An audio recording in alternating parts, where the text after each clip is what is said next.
your CIGTV News Update, I'm Donna Bush. On Thursday evening, more than 100 people gathered to celebrate Cayman Islands athletes at the Grand Ole House. The idea of the celebration of champions was the brainchild of Minister of Sports, the Honorable Juliana O'Connor Connolly. It is to celebrate and recognize the achievements of our athletes who have represented the Cayman Islands on a global stage. We're here to celebrate great achievements, and we have athletes from all across our sports spectrum, and we brought together their sponsors, their parents, and of course the members of the government, including the opposition. My government and I is so very proud of every single one. Caymanian and those who are residents which went to the Island Games, as you did not have to be Caymanian, and you know, both the Premier and I have said that publicly. We are an embracing jurisdiction, and we have over 130 different nationalities, and the Jamaicans have a term I like to borrow. Out of many, we're one people. We're small, but we're Talawa.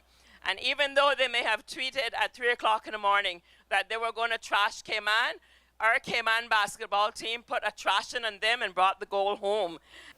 I just want to really join with her in saying how proud we all feel of the achievements of our athletes and all the support teams around them, from Special Olympics, Carifesta, and the Island Games. There is something special about sports. It is probably the most uniting thing, I believe, in the world, regardless of where you come from, regardless of who you are. There is something special about watching your team perform, especially on the international stage. And it brought a great deal of pride to me, and I know to all of us who live here, to see how well our athletes in Cayman have performed. On behalf of the government, I want to thank all of you who have helped to support them, their families, their coaches, all of the other people around who helped to make this happen. And the minister and I said, you know, Cayman has done so well over the course of this year. This really has been a bumper year for sports achievements. And we wanted to do something like this to acknowledge and to recognize the tremendous achievements of our athletes in sports, and to also thank all of you who helped to make this happen for this. Being celebrated and recognized were Carifesta track and field athletes, Carifesta swimmers, Academy football, under 12 boys and girls teams, Special Olympic athletes, and Island Games champions. Now, attending the celebration of champions were government ministers, councillors, MLAs, coaches, family, and friends of the athletes. We want to say a huge congratulations to all of them.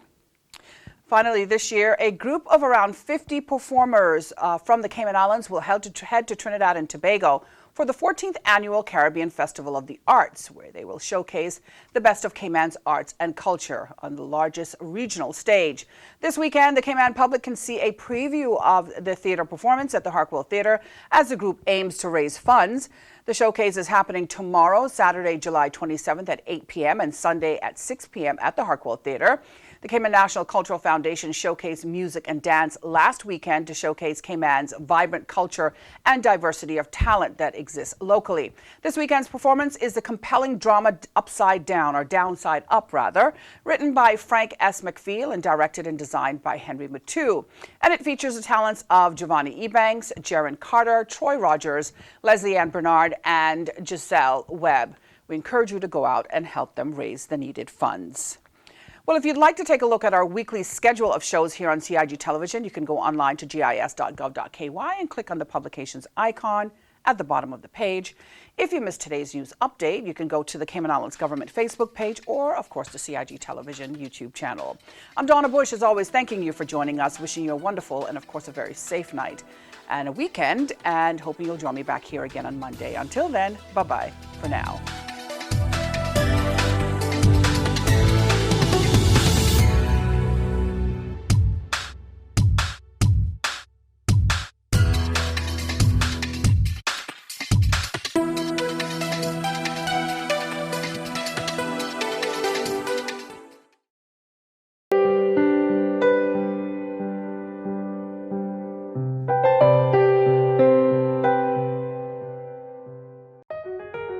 Did you know that planning permission is required for a shed?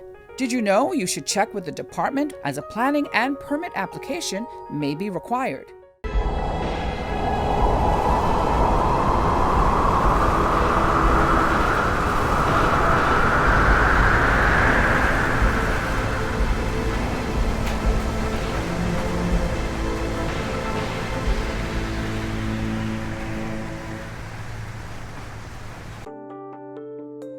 Did you know planning permission is required to clear land by mechanical means?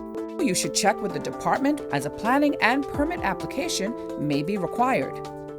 Boating, fishing, and water sports in the Cayman Islands are great, but keep a cool head. Here are 7 tips for fun and safe sea outings. Number 1. Use a checklist to plan your outing. Check the weather forecast, make a float plan, and share it with someone who is remaining on land, stating where you're going, with whom, and when you're expected to return. Visit your nearest marine supply store to get your safety gear.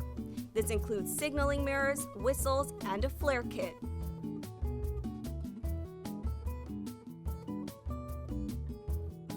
It's also very important to have onboard flotation devices and life vests for each person.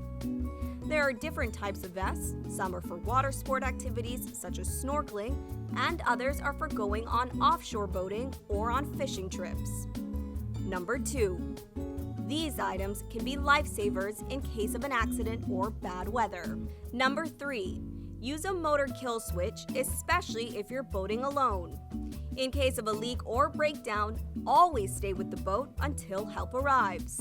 If you capsize, an emergency beacon or locator device can send a distress signal to inform the authorities of your location. Larger flares will indicate distress to a boat, airplane, or search and rescue officials. Number 4.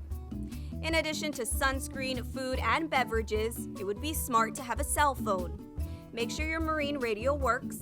Cayman boaters use Channel 16 to communicate. Number 5. Also, don't forget your anchor and sufficient rope. Number 6. Boat operators should be familiar with the local waters and reefs, as well as the capabilities and functions of the vessels they are using. Always obey the rules of the sea and the marine environment, and have courtesy for others. Number 7. Alcohol and salt water do not mix, especially if you're the captain. Some useful contact numbers are 911. The RCIPS Marine Base is 649-7710, and the Port Authority is 949-2055. Smooth sailing, all!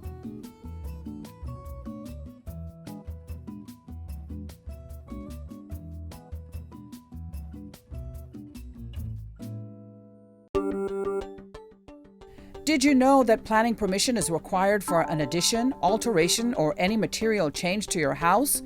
The 10% rule no longer exists. Did you know you should check with the department as a planning and permit application may be required?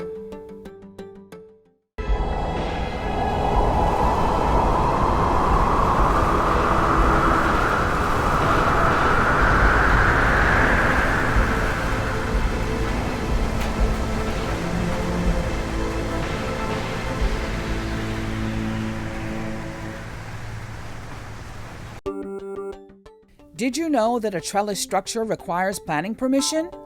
You should check with the department as a planning and permit application may be required. Did you know that a deck more than 6 inches above finished grade requires planning permission? Did you know you should check with the department as a planning and permit application may be required?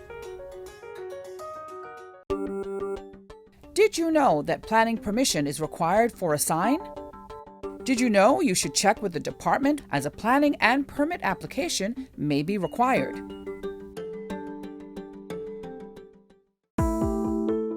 Did you know you should check with the department before leasing a property or unit for a business, as a planning and permit application may be required?